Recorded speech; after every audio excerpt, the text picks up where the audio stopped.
Anda ingin sukses? Anda ingin maju? Anda ingin berhasil? Ya, jangan menyerah. Tekun, giat, semangat. Oh, hi. Nggak kenal maka tak sayang, sudah kenal kok menghilang. Just kidding, forever, underpass, flyover. Oke, dah on nih.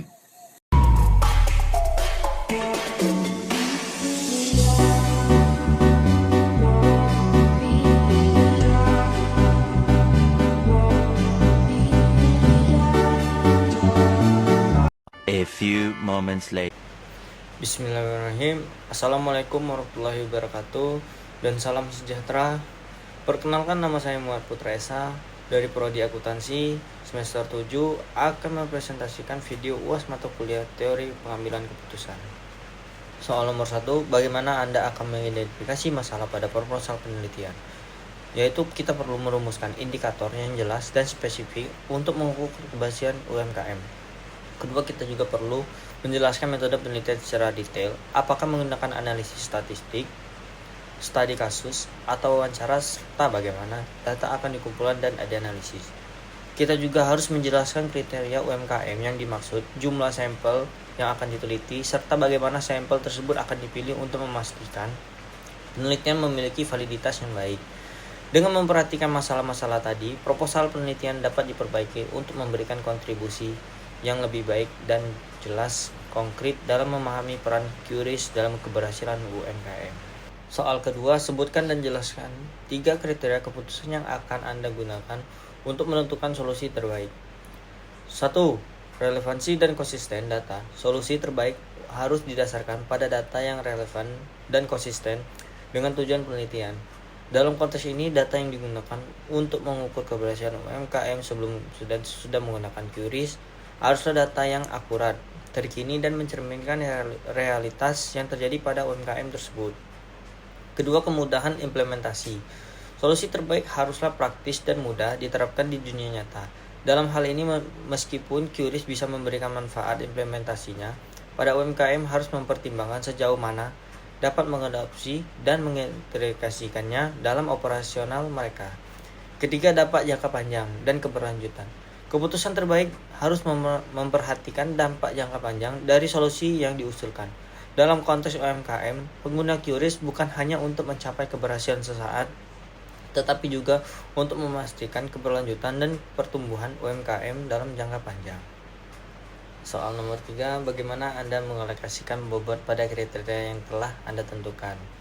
Dalam konteks UMKM, kemampuan untuk mengadopsi solusi tanpa memerlukan investasi besar atau perubahan besar-besaran dalam konteks operasional sangat penting. Oleh karena itu, meskipun hasil yang akurat sangat penting, solusi yang praktis dan mudah diimplementasikan juga sangat krusial untuk menjamin keberhasilan implementasi QRIS.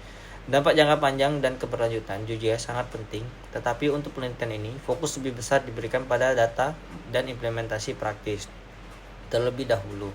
Meskipun keberlanjutan adalah hal yang vital dalam dunia UMKM, pada tahap awal adopsi teknologi seperti ini, QRIS efektivitas dalam implementasi dan hasil jangka pendek menjadi prioritas utama.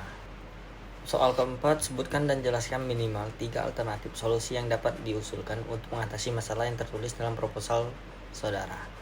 Yaitu 1. Mengumpulkan data yang lebih komprehensif dan valid. Seperti contoh, mengumpulkan data dari berbagai sumber untuk memastikan hasil analisis yang akurat.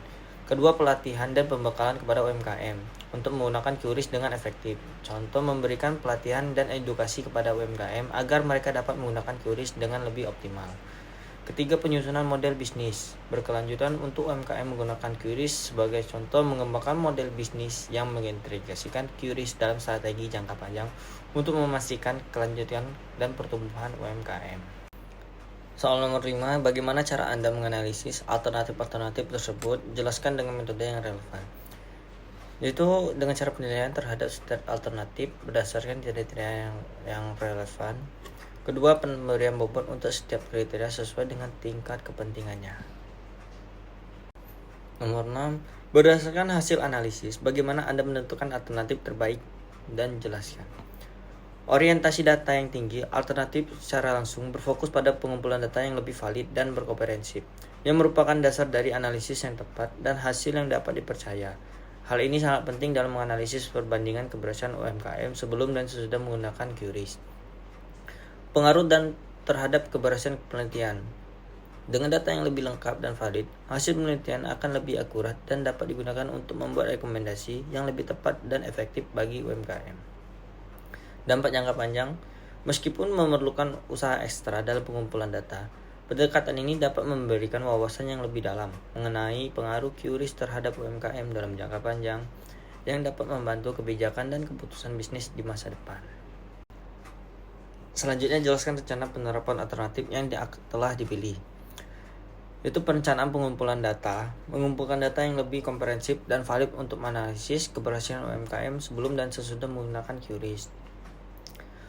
Pelaksanaan perlu mengumpulkan data yang akurat dan lengkap berdasarkan metode yang telah direncanakan.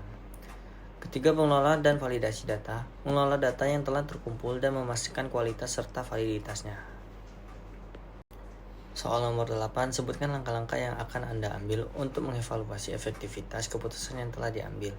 1. Menetapkan indikator keberhasilan yang jelas.